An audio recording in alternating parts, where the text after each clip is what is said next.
Pablo VI. Audiencia General del miércoles 15 de noviembre de 1972. ¿Cuáles son hoy las necesidades mayores de la Iglesia? No os suene como simplista o justamente como supersticiosa e irreal nuestra respuesta. Una de las necesidades mayores es la defensa de aquel mal que llamamos demonio. Antes de aclarar nuestro pensamiento, invitamos al vuestro a que se abra a la luz de la fe sobre la visión de la vida humana. Visión que, desde este observatorio, se extiende extraordinariamente y penetra en profundidades singulares. Y verdaderamente, el cuadro que estamos invitados a contemplar con realismo global es muy hermoso. Es el cuadro de la creación, la obra de Dios, que Dios mismo, como espejo exterior de su sabiduría y de su poder, admiró en su belleza sustancial. Génesis 1, 10, etc. Luego es muy interesante el cuadro de la historia dramática de la humanidad, de cuya historia emerge la de la redención de Cristo, de nuestra salvación, con sus tesoros estupendos de revelación, de profecía, de santidad, de vida elevada a nivel sobrenatural, de promesas eternas. Efesios 1:10. Sabiendo mirar este cuadro, necesariamente debemos sentirnos encantados. San Agustín en Soliloquios. Todo tiene un sentido, todo tiene un fin, todo tiene un orden y todo permite vislumbrar una presencia trascendente, un pensamiento, una vida y finalmente un amor, de suerte que el universo, por lo que es y por lo que no es, se presenta a nosotros como una preparación entusiasmante y embriagadora para algo todavía más bello y todavía más perfecto. Primera de Corintios 2:9, 13, 12, Romanos 8, 19, 23. La visión cristiana del cosmos y de la vida es, por tanto, triunfalmente optimista, y esta visión justifica nuestra alegría y nuestra gratitud de vivir, con las que al celebrar la gloria de Dios cantamos nuestra fidelidad. El Gloria de la Misa. ¿Pero es completa esta visión? ¿Es exacta? ¿Nada nos importan las deficiencias que existen en el mundo? ¿Los desajustes de las cosas respecto de nuestra existencia? El dolor, la muerte, la maldad, la crueldad, el pecado, en una palabra, el mal. ¿Y no vemos cuánto mal existe en el mundo? Especialmente, cuánto mal moral, es decir, simultáneo, si bien de distinta forma contra el hombre y contra Dios. ¿No es este, acaso, un triste espectáculo, un misterio inexplicable? ¿Y no somos nosotros, justamente nosotros, seguidores del Verbo y cantores del bien, nosotros creyentes, los más sensibles, los más turbados por la observación y la experiencia del mal? Lo encontramos en el reino de la naturaleza, en el que en sus innumerables manifestaciones nos parece que delatan un desorden.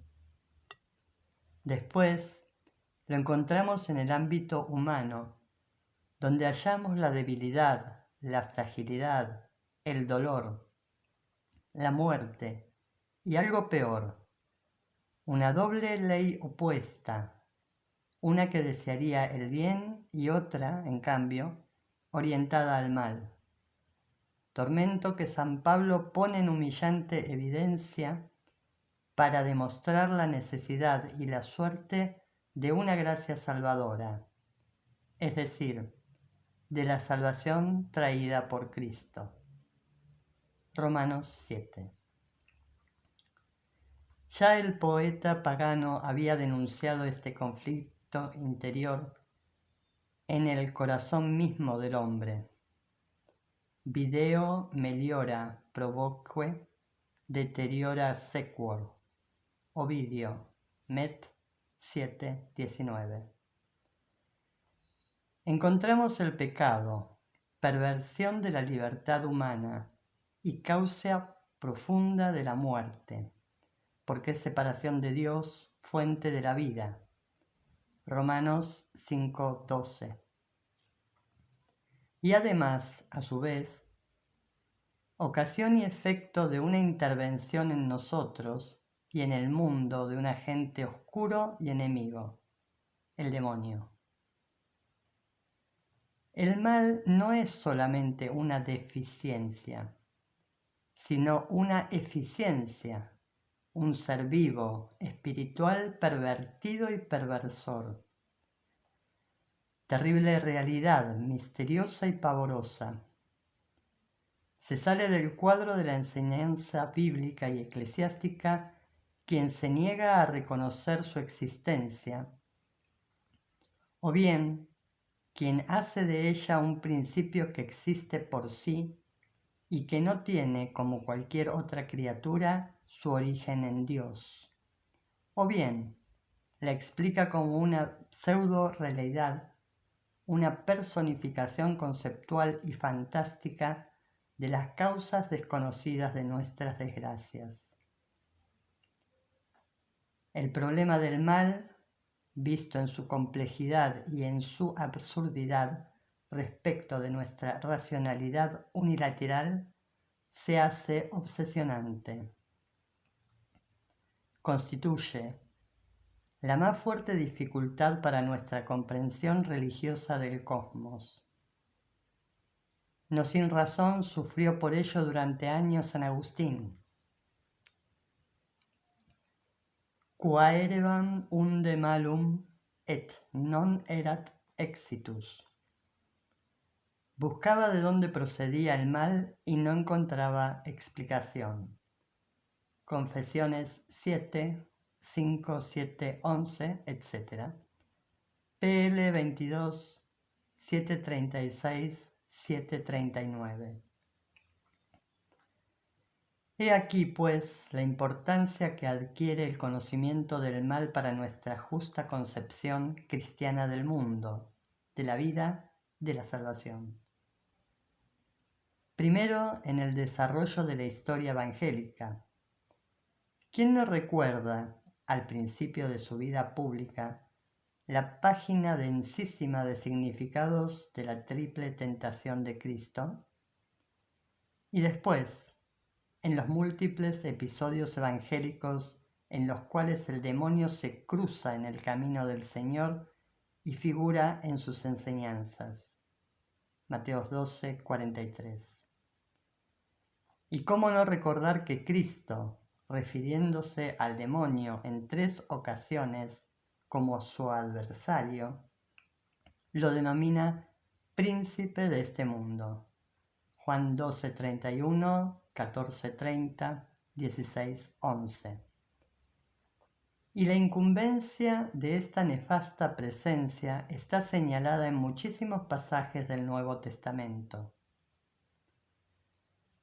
San Pablo lo llama el Dios de este mundo, 2 Corintios 4:4, y nos pone en guardia sobre la lucha a oscuras que nosotros cristianos debemos mantener, no con un solo demonio, sino con una pluralidad pavorosa, Revestíos, dice el apóstol, de la coraza de Dios para poder hacer frente a las acechanzas del diablo, que nuestra lucha no es solo contra la sangre y la carne, sino contra los principados y las potestades, contra los dominadores de este mundo tenebroso, contra los espíritus malignos de los aires. Efesios 6:12. Y que se trata no de un solo demonio, sino de muchos. Diversos pasajes evangélicos nos lo indican. Lucas 11:21, Marcos 5:9. Pero uno es el principal, Satanás, que quiere decir adversario, el enemigo, y con él muchos, todos criaturas de Dios, pero caídas, porque fueron rebeldes y condenadas. DS 800-428. Todo un mundo misterioso, revuelto por un drama desgraciadísimo del que conocemos muy poco. Conocemos, sin embargo, muchas cosas de este mundo diabólico que afectan a nuestra vida y a toda la historia humana. El demonio está en el origen de la primera desgracia de la humanidad. Él fue el tentador engañoso y fatal del primer pecado, el pecado original.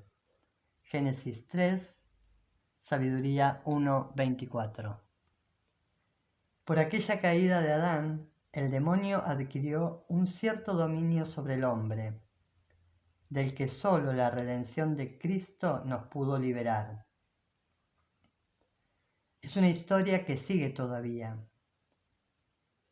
Recordemos los exorcismos del bautismo y las frecuentes alusiones de la Sagrada Escritura y de la liturgia a la agresiva y opresora potestad de las tinieblas. Lucas 22:53, Colosenses 1:13. Es el enemigo número uno, es el tentador por excelencia. Sabemos también que este ser oscuro y perturbador existe de verdad y que con alevosa astucia actúa todavía. Es el enemigo oculto que siembra errores e infortunios en la historia humana. Debemos recordar la parábola reveladora de la buena semilla y de la cizaña, síntesis y explicación de la falta de lógica que parece presidir nuestras sorprendentes vicisitudes. Inimicus homo hoc fecit. Mateos 13:28. El hombre enemigo hizo esto. Él es el homicida desde el principio y padre de toda mentira, como lo define Cristo, Juan 8:44 y siguientes. Es el insidiador sofístico del equilibrio moral del hombre. Es el pérfido y astuto encantador que sabe insinuarse en nosotros por medio de los sentidos, de la fantasía, de la concupiscencia, de la lógica utópica o de los desordenados contactos sociales en el juego de nuestro actuar, para introducir en él desviaciones, tanto más nocivas cuanto que en apariencia son conformes a nuestras estructuras físicas o psíquicas o a nuestras instintivas y profundas aspiraciones. Este capítulo sobre el demonio y sobre la influencia que puede ejercer, tanto en cada una de las personas como en comunidades, sociedades enteras o acontecimientos, sería un capítulo muy importante de la doctrina católica que debería estudiarse de nuevo, mientras que hoy se le presta poca atención. Piensan algunos encontrar en los estudios psicoanalíticos y psiquiátricos o en experiencias espiritistas, hoy excesivamente difundidas por muchos países, una compensación suficiente. Se teme volver a caer en viejas teorías maniqueas o en terribles divagaciones fantásticas y supersticiosas.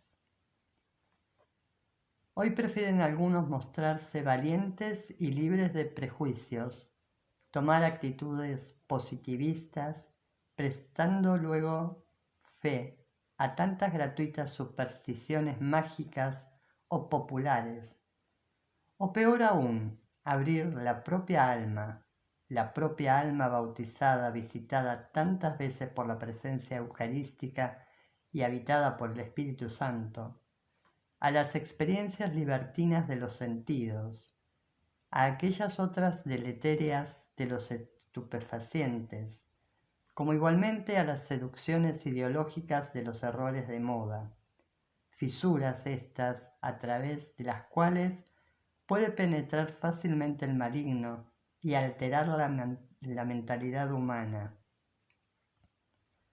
No se ha dicho que todo pecado se deba directamente a la acción diabólica. St. 1, 104.3. Pero es, sin embargo, cierto que quien no vigila con cierto rigor moral sobre sí mismo, Mateo 12:45, Efesios 6:11, se expone a la influencia del mysterium iniquitatis, y a que se refiere San Pablo, 2 Tesalonicenses 2:3-12, y que hace problemática la alternativa de nuestra salvación. Nuestra doctrina se hace incierta por estar como oscurecida por las tinieblas mismas que rodean al demonio. Pero nuestra curiosidad, excitada por la certeza de su existencia múltiple, se hace legítima con dos preguntas. ¿Existen señales, y cuáles, de la presencia de la acción diabólica? ¿Y cuáles son los medios de defensa contra un peligro tan insidioso? La respuesta a la primera pregunta impone mucha cautela. Si bien las señales del maligno parecen hacerse evidentes, Tert. Apo. 23, podremos suponer su acción siniestra allí donde la mentira se afirma hipócrita y poderosa contra la verdad evidente, donde el amor es eliminado por un egoísmo frío y cruel, donde el nombre de Cristo es impugnado con odio consciente y rebelde. 1 Corintios 16, 22, 12, 3. Donde el espíritu del Evangelio es mistificado y desmentido, donde la desesperación se afirma como la última palabra, etc. Pero es una diagnosis demasiado amplia y difícil, que ahora no pretendemos profundizar y autenticar, no carente sin embargo para todos de dramático interés, a la que también la literatura moderna ha dedicado páginas famosas. Las obras de Bernanos, estudiadas por C.H. Müller, Literatura del siglo XX, página 397 y siguientes. P. Macchi, El rostro del mal en Bernanos. También Satán, Estudios carmelitanos, Desclée de Beauvoir, 1948.